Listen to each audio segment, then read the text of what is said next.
Leeds United are continuing to make moves in the transfer market. None that we've seen yet, but it sounds like there's a hell of a lot going on behind the scenes. In this video, I'm going to dive in some of the unexpected business we've heard a little bit about, because I think there's going to be some unexpected big moves in the final week, including a potential big surprise. I'll get to that at the end of the video. However, before I do that, I have something I just want to quickly introduce for all of my videos from now on. Guess who didn't realize that's quite as big as that would be? So I'm doing a bit of a tier list just so we understand how good a source is. I'm getting a little bit tired of saying news sources and then saying if they're reliable or not, so I'm just going to include it in every single video now. Top tier, up here. Official sources, definitely happening. Tier below, Phil Hay, Graham Smith, people that when they tweet, it's almost certainly happened or is happening. Below that, reliable outlets, so the BBC, Yorkshire Evening Post, groups like that. Below that, you've got your sort of like transfer news conglomerates that just sort of assemble things, and they might have a couple of sources, but it's not guaranteed to be correct. And I'm going to have to get rid of the banner for this one. The bottom one is just random people on Twitter, but they call it X, so I've used that logo here. Basically, from 0 to 4, 0 being official sources that are definitely happening, 4 being effectively fiction. So now we understand exactly how the whole thing's going to work. Let's dive into it. First up, we have a potential departure from Leeds United. This is admittedly going to get a little bit tiring, the fact that we keep hearing about departures but no one coming in, but I think this is a quite important one. It sounds like there might be a loan move on for Joe Gelhardt at the moment, and that, in my opinion, makes a little bit of sense. The source on this one is Graham Bailey, who is down as a tier 2, so can be reliable, and there are a couple of potential destinations. Peterborough and Wigan are the ones that have been brought up, with Peterborough being flying high in League One, Wigan roughly the same position sort of thing, I think.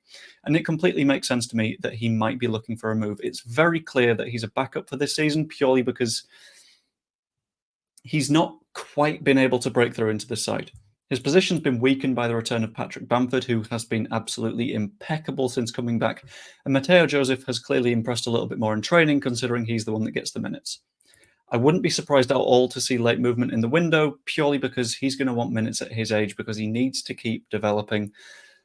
He's definitely worth more than we signed him for, which was, I think, something like £1 million, but he's a sort of player that if he doesn't play, I can see him stagnating, so sending him out on loan would benefit everybody. Now we need to address the fullback situation.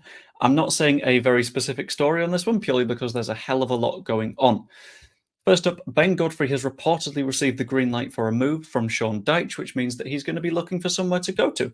This is a development on what I previously learned, which was just that Leeds were looking at Ben Godfrey. But we've apparently full-on opened talks with him now. Whether or not that's going to happen, I don't know, because there's a few things that could make it tricky.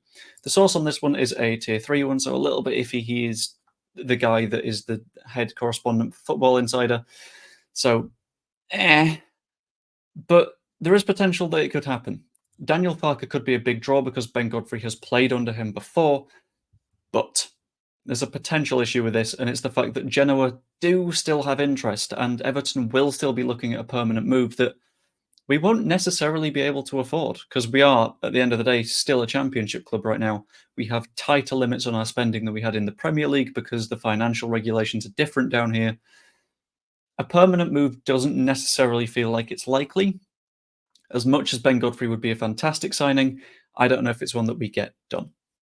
There is some other fullback news still simmering, and that includes the various moves for Connor Roberts, for example. Not Nico Williams again, he's been ruled out. But in this case, it's someone potentially new. It's Calvin Ramsay at Liverpool, who is a right-back with bags of potential.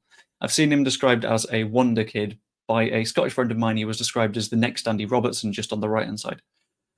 The source on this one is James Marshman, who I've got down as a tier 3. These are all flexible, so as we begin to learn more about whether or not they're accurate or not, we can move them about, purely to make sure you guys are as informed as possible on how likely a story is to happen. The Calvin Ramsay move definitely could be on. He slid down the pecking order at Anfield behind another one of their younger players. They initially signed him from Aberdeen, if I remember right, for about 4.2 million quid, which is a really good deal because he shows a lot of promise. The issue is he needs the minutes to show that promise. Under 21s is a little bit too easy for him. Championship could be a perfect landing spot. I don't see him as being a problem if he was to back up Archie Gray. We need a bit of depth at right back. If we'd be able to take Calvin Ramsay on loan, that'd be fantastic. We also, in theory, need a little bit of centre-back cover. And Reports say that Leeds United have reportedly reopened our interest in Nat Phillips. This took me a little bit by surprise because we signed Joe Rodon, who doesn't seem like he's going to be super movable. And if Liverpool are going to send Nat Phillips out on loan, which has been said is likely, and they could do that, I see them wanting to move him somewhere where he will play football and he will get minutes and they can reassess him before moving him on. I don't see that happening at Leeds at the moment, purely because I don't even think Strout gets back into the side with how well Ampadu's been playing. He would entirely rely on a Joe Rodon injury to come in. And I've just realised I didn't mention the source on this one is the Yorkshire Evening Post, Tier 2, so it's an organisation that has been reliable for Leeds United news in the past. But I think the important thing with Nat Phillips is he adds a little bit more depth if Charlie Cresswell does go. We've not heard news on Cresswell for a little while. This is where the time that I'm editing the video, it doesn't work out and he's ended up moving, isn't it? Anyway, we've not heard much on Cresswell in quite some time, but I think if Cresswell does go, we will need some cover, and I can see Nat Phillips potentially filling that role if he is happy to be a backup. He won't start, in my opinion, but he could be a nice little bit of crucial support, especially after we all got terrified when Rodon made that challenge yesterday and basically injured himself. Now, the move that I thought was a little bit of unexpected business and a massive surprise is the fact that there is definite interest in us signing an attacker. This is a little bit of a weird one to me because I think that we've got one of the better attacking lines in the Championship, but it does seem to be on. There are two combining stories here. There is the fact that we are apparently back in discussions for Manuel Benson, which is surprising. The Burnley winger has lots of options available to him, and he's not necessarily going to play here. But the source is Sasha Tavolieri, who isn't a bad one. He's tier 2. With the Yorkshire Evening Post being a source for the fact that we're apparently considering a move for a Polish wonderkid at Liverpool, Mateusz Musialowski, maybe? I think. I will get that right before the next video. Again, source tier 2, Yorkshire Evening Post. And Musialowski hasn't played that much football for Liverpool. He hasn't played for the senior side at all, but he's been very impressive for the under-21s. I've watched through a bunch of videos, and he's strong. He's quite good at what he does. And I think combining these stories, even though none of them individually might happen, it shows that there's very clear signs that Leeds United are still in for an attacker. And that is something that I'm very, very happy to see.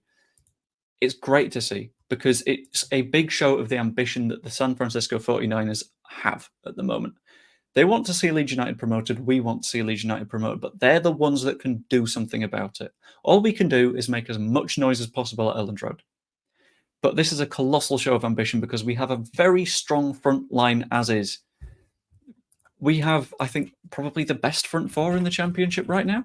I'm just going to quickly pull up FBref so I can see our XG stats.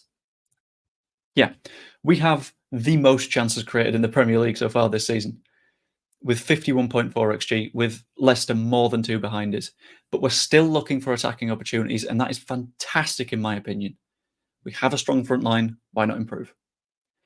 Anyway, hope you enjoyed the video. Let me know what you think about the tier list. Let me know if you think I've got anything drastically wrong. Sorry, there wasn't anything tier 1-y in this. I'm trying to reserve that for the definitely correct stuff. Same for tier 0. Hope you enjoyed the video. Like if you did, subscribe if you enjoyed it as well. Comment down below what you think about all of the news stories about the tier list, and I will see you later.